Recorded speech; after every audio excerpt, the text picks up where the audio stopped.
in the heart of the 20th century. The century that saw human reason collapse into trenches, gas chambers, and ideologies of death, a woman walked in the opposite direction. While philosophers justified absurdity, she searched for the absolute.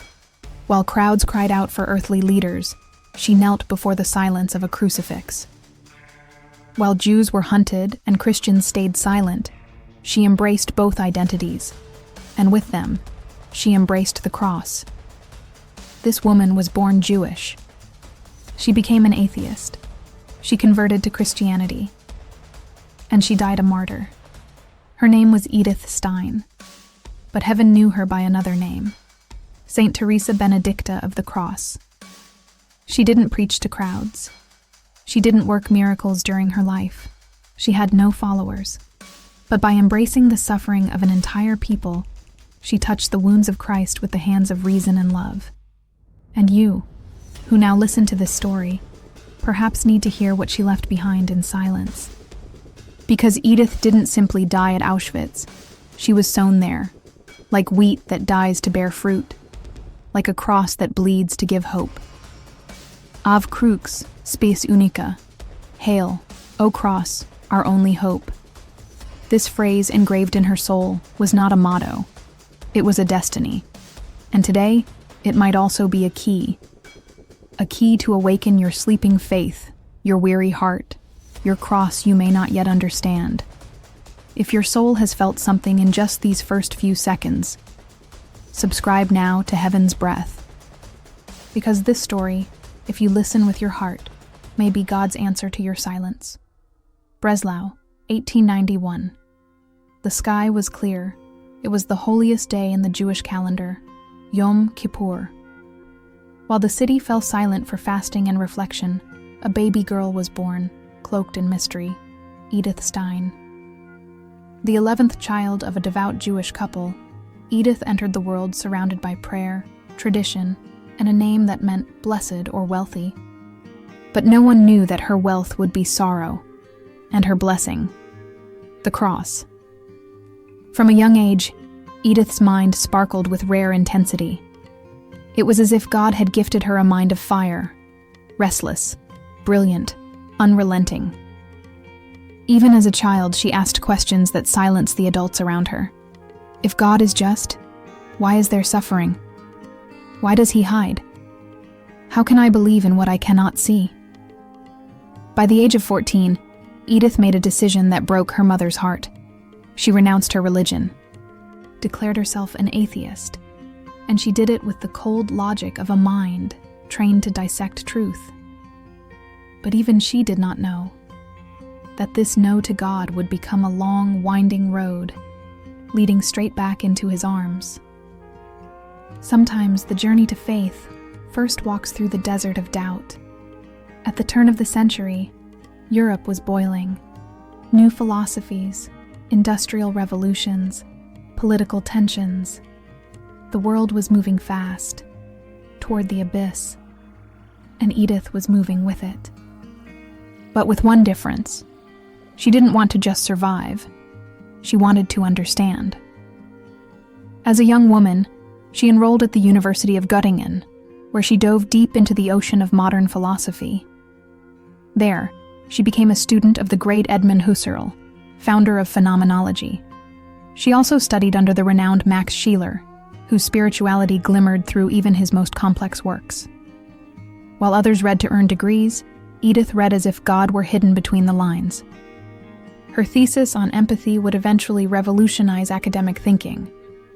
But ironically, she, the expert on human suffering, carried an inner emptiness no textbook could explain. Then came the eruption of World War I.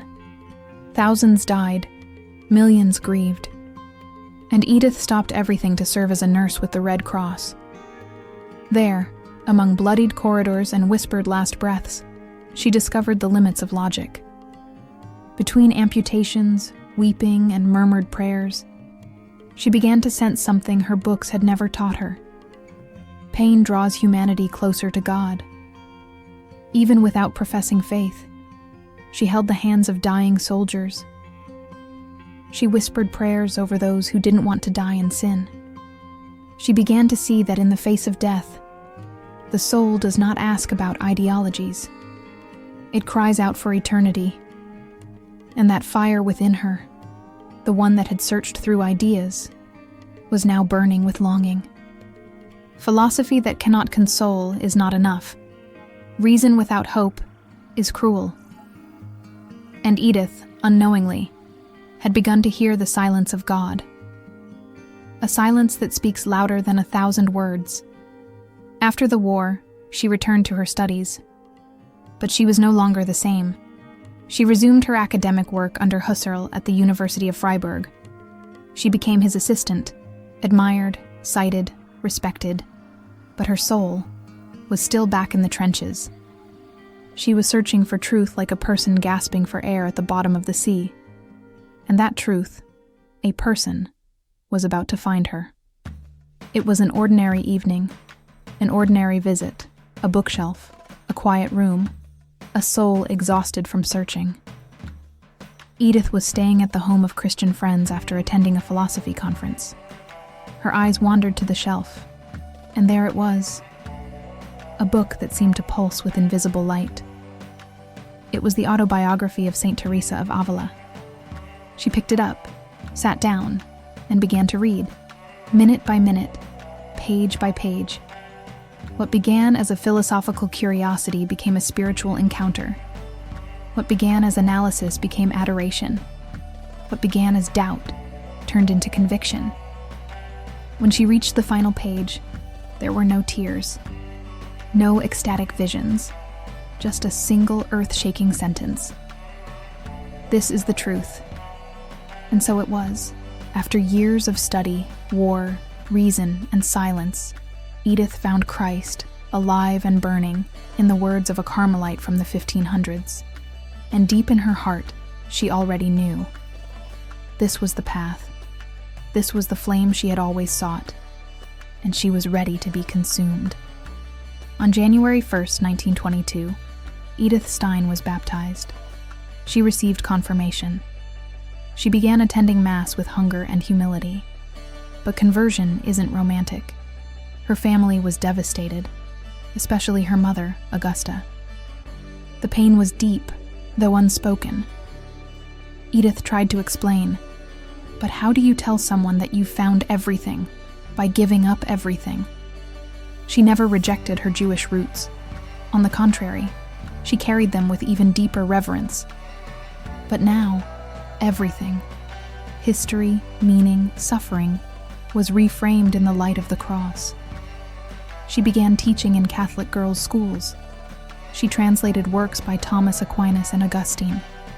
Her philosophical mind blossomed, now irrigated by living water. But there was still something more, a higher call, a silent whisper, a sacred longing.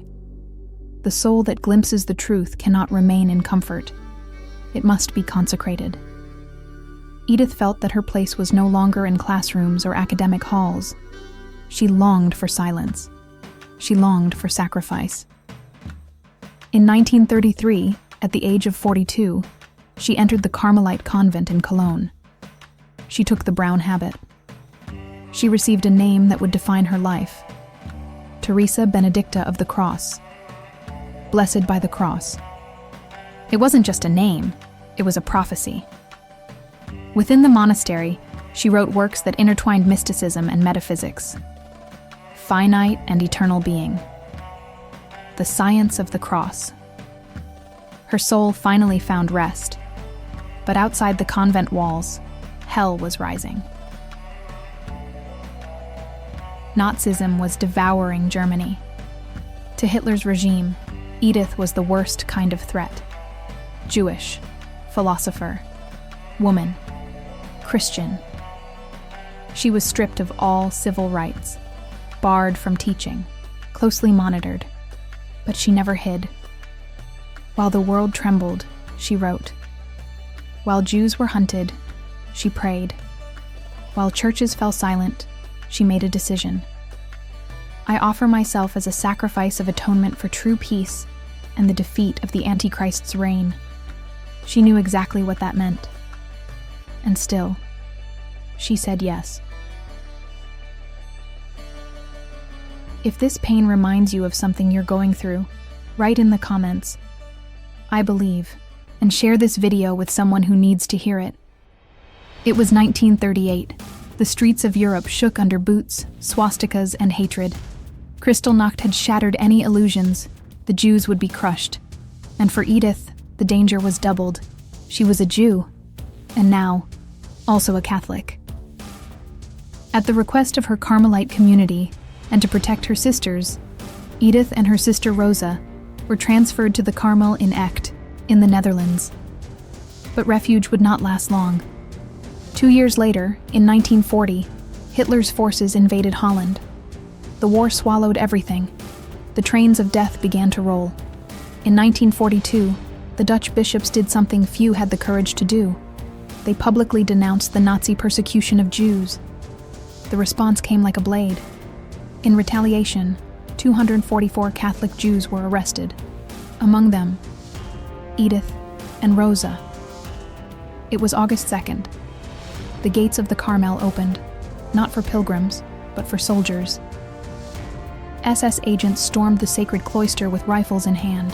Edith, dressed in her brown habit, met them with peace. She turned to her sister and whispered the words that would become legend. "Come, Rosa. Let us go for our people." That single sentence contained 1,000 meanings. Solidarity, surrender, sacrifice. She did not beg. She did not resist. She did not panic. She walked. The train was suffocating, packed with prisoners of every age, screams, sweat, terror. And in the middle of it, a Carmelite nun soothing a child's hair, holding a mother's trembling hands, sharing bread, offering peace. The woman who once wrote about empathy was now becoming empathy itself, a living presence of God where God seemed absent. When they arrived at Auschwitz, Edith and Rosa were separated briefly, but witnesses say her face never lost its calm. In the days that followed, she tended the sick, cared for children, whispered prayers. She didn't preach with words. She preached with her silence, with her gaze, with the stillness of someone whose heart beat with heaven. She understood. Pain becomes redemptive when it's united to the cross. On August 9, 1942, Edith Stein entered the gas chamber, with dozens of other Jewish prisoners. There are no official documents, no grave, no remains, but there is a certainty. She died in a state of grace, and offered her life as a spiritual holocaust for peace and salvation. Av crux, spes unica, hail, O cross, our only hope. This was not a motto embroidered on a habit. It was a seal burned into her soul. She went to the end with her eyes fixed on the crucified. And there, in the center of hell, heaven received her in silence. Now, in the next part, we'll explore what happened after her death. The extraordinary signs, the verified miracles. The Church's recognition that Edith did not vanish. She rose again in the hearts of those who call upon her. Edith Stein's story didn't end in the gas chamber. Years later, across the ocean, another woman faced her own kind of agony. It was 1977 in the United States. A young mother stood beside her daughter's hospital bed. The girl was in a coma, suffering from an overdose and severe brain damage. The doctors had given up. No more treatments, no more hope. But the mother refused to surrender. In the stillness of the night, she fell to her knees. And without fully understanding why, she cried out to a woman she had only recently discovered, a Jewish Catholic nun, martyred by the Nazis, Edith Stein. She clutched her daughter's hand and whispered, "Saint Teresa Benedicta of the Cross, if you are alive before God, heal my child." By dawn, the girl awoke, clear-minded, responsive, completely healed. The case was reviewed by doctors, theologians, and the Vatican. There was no medical explanation. And so, This miracle became the cornerstone of Edith's beatification. But the heavens had more to reveal. Another miracle. This time, a newborn suffering from terminal respiratory failure. No cure, no options, only prayer. Once again, through intercession to Edith Stein, the child was healed. This miracle opened the way to canonization. In 1998, before thousands gathered in St. Peter's Square, Pope John Paul II declared her a saint of the Catholic Church. And in a world still scarred by prejudice and division, he said, "A distinguished daughter of Israel and a faithful daughter of the Church." To proclaim Saint Edith Stein co-patroness of Europe is to raise a banner of respect, tolerance, and acceptance over the continent. But he also gave a warning. A Europe that confuses tolerance with moral indifference risks repeating the same horrors of its past. And what does this have to do with you? Everything. Because maybe you too are in a kind of war. Not with tanks or guns, but with anxiety, with silence, with a faith that feels like it's unraveling, with a mind full of thoughts and a heart that feels numb. Maybe you, like Edith, are trying to reconcile reason and faith, tradition and identity, science and mystery, logic and love. What she teaches us is that we don't have to choose between thinking and believing, because whoever seeks the truth with an honest heart will eventually find Christ. She speaks to women who carry invisible burdens, to teachers who feel unheard, to young people searching for meaning, to mothers on the edge of despair, to anyone who has ever felt like they don't belong. She is a saint of lucidity, of silence, of the cross fully embraced. Today, her writings are studied in top universities across Europe. Her book, Finite and Eternal Being, is considered a masterpiece in both philosophy and spirituality. And her final work, The Science of the Cross, is a spiritual testament. That's why in 2024, the Vatican received an official request that Saint Edith Stein be declared a doctor of the Church. Because the world is still burning, and we need voices that burn without hatred, hearts that carry wisdom without pride, saints who remind us hope is not dead.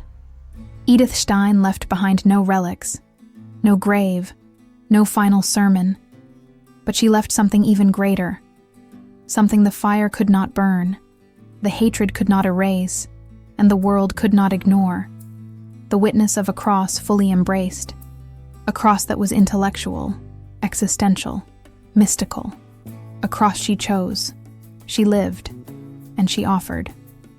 Edith was no visionary. She didn't receive heavenly apparitions. She didn't work miracles during her life, but she lived the mysticism of surrender, of atonement, of solidarity with the innocent. She walked toward death as one walks toward an altar, eyes fixed on the Lamb, heart wholly united with the Jewish people and with the mystery of Christ crucified. Just days before her arrest, she wrote, "The world is on fire. The struggle between Christ and the Antichrist is now fully visible. Whoever belongs to Christ must face the whole conflict." And she faced it, not with weapons, but with surrender. They say that on the death train, a mother wept in desperation. Edith held her trembling hands and gently said, "Come, let us go for our people." In that moment, everything was there. Compassion, courage, communion. She didn't try to escape her people's fate. She entered it. Today, her voice still echoes, her silence still speaks, and her cross still radiates.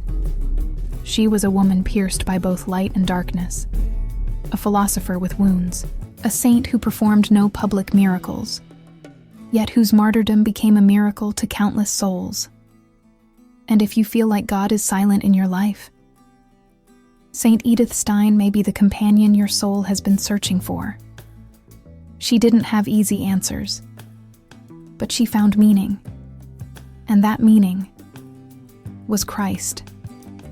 The verse that best captures her entire journey isn't found in the Psalms or in Paul's letters, but in the words of Jesus from the cross itself.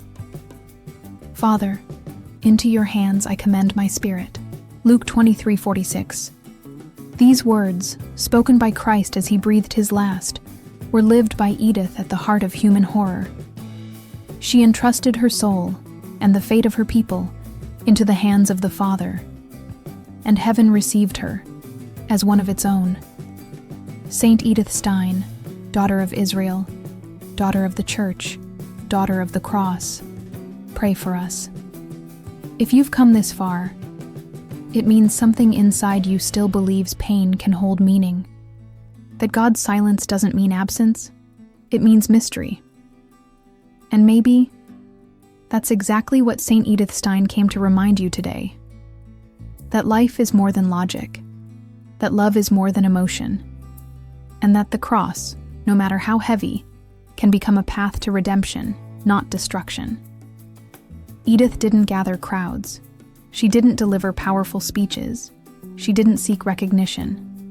But she made her entire life a quiet, blazing homily. She reminds us that it is possible to remain lucid, even in darkness. That we can keep believing, even when we understand nothing, even when heaven seems silent. And maybe, like you, she once asked, God, why? But the difference is, she stayed. And that may be the greatest miracle of all. Today, Saint Edith Stein intercedes for those on the edge, for mothers at the breaking point, for women who feel small, for young people who feel lost, for men who have no more answers, for souls who have forgotten how to pray. She looks down from heaven and reminds us, the cross was not the end. It was the door.